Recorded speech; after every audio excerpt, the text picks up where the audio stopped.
Thursday on Home and Family. Actress Allison Sweeney is in the kitchen, plus actors Amelia Ullerup and Christopher Polaha from Hallmark Movies and Mysteries Hearts of Christmas joins us.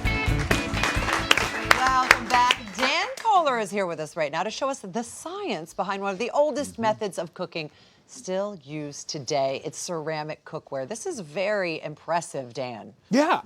After we, okay, listen, we had a lot of response so from, yeah, he is very humble. We had a lot of response from your cookware segment. A lot of people on Facebook had questions. They were very impressed with what you were doing. So this, in turn, has turned into a whole segment about other things that we cook in. Indeed, it has, Deborah. Yes. You know, we got such a great response when I explored the difference between steel and iron and aluminum and copper that I thought we would extend that segment into looking at all of the materials we use in the kitchen. Not just the ingredients we're cooking with, but the actual things we're cooking in, because this is oftentimes just as important as the food you're eating. So this has really stood the test of time. Oh, absolutely. So listen, if any of you walk into the halls of a natural history museum, you've seen fragments like this. You've seen pottery that has been preserved from ancient civilizations. And the reason is this, first of all, this stuff's incredibly sturdy, but also this is some of the earliest forms of cookware because it's essentially just hardened mud. I mean, clay is just dirt and water. So what makes it so versatile? The thing I love about ceramics are that they're great insulators. So they heat up slowly and then they hold on to that heat. This means that ceramic dishware can just as easily go from the oven to your table without you don't have to put it on another dish. You don't have to replate anything. This is going to be just as perfect on the table because it'll hold on to that heat and keep your food warm while you're eating it. But this looks like something I would pot a plant in. I mean, it's like a clay pot. You are not incorrect. In fact, Shirley should probably be here right next to me because we're using the exact same materials. And this first one, ceramics really break down into, I would say, two different categories. You've got unglazed or partially glazed and then fully glazed. So this first thing that we've got over here, you can see this top, completely unglazed, right? It's got a matte finish and same on the inside.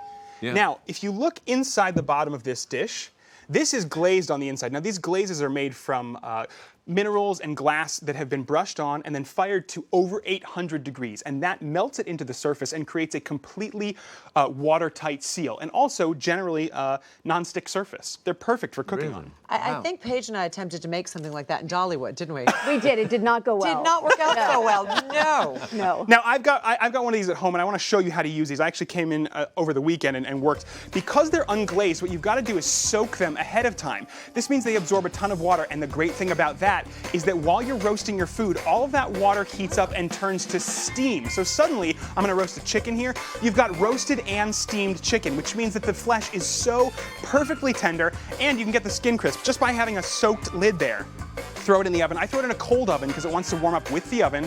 Take the lid off, check on the skin. We're going to throw it back in just a little more to get that nice golden color. There you go. I mean, and really, ceramic cooking is so easy, and that whole dish could come right to the table. You don't have to put it on anything else. No, because it's a beautiful dish. Yeah. Yeah, and I didn't get an invite. I thought all that chicken, and I didn't get a... Went to waste, didn't it? Yeah, that's a single serving, Mark. Oh, wow. Okay, you're a growing boy. Now, what about the final thing you have here? This is China. Indeed, this is what we would call China, and I, tease you off with a little bit of a snack you did here. Bring something. Don't mind if I do.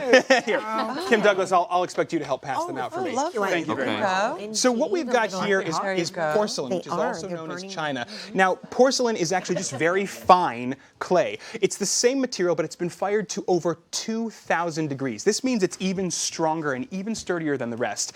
And you can see here, it's fully glazed, right? Inside and outside. That means that porcelainware and things that are fully glazed can go from the stovetop into the oven and then out to the table. They can do all three. Wow. So, like, in my mind, I love using ceramic stuff, but it's mostly because I feel very sophisticated and European. Isn't it very, like a French tart in one of those, like, porcelain things? It's all very fancy to me. It is, and, a lot of times we flip between the words porcelain and China, but if you ever wondered why we call it China? Yeah, this is... Yeah, so actually, this kind of cookware was developed about 2,000 years ago in China. They're the ones who figured out the technique of firing clay this hot. And then as they were spreading their wares across the Silk Road, as spices were traveling, Chinese merchants would bring this dishware with them. And the merchants in Spain and Italy and Greece and England would buy these things, but they didn't have any word for it, so they just called it where it came from. They just called it China. Is that right? Yeah. I love that. That's so funny. Michelle. He's a cornucopia of information. It's endless. He's a vessel. It just flows through him. For more on Dan the Vessel, go to renegadekitchen.com. We love you, Dan Kohler. Up next, Joey Herrick is here. He's the founder of the Lucy Pet Foundation. He has a big announcement to share with all of us about how you can win the ride of a lifetime on his surfing dog Rose Parade float. It's coming up next.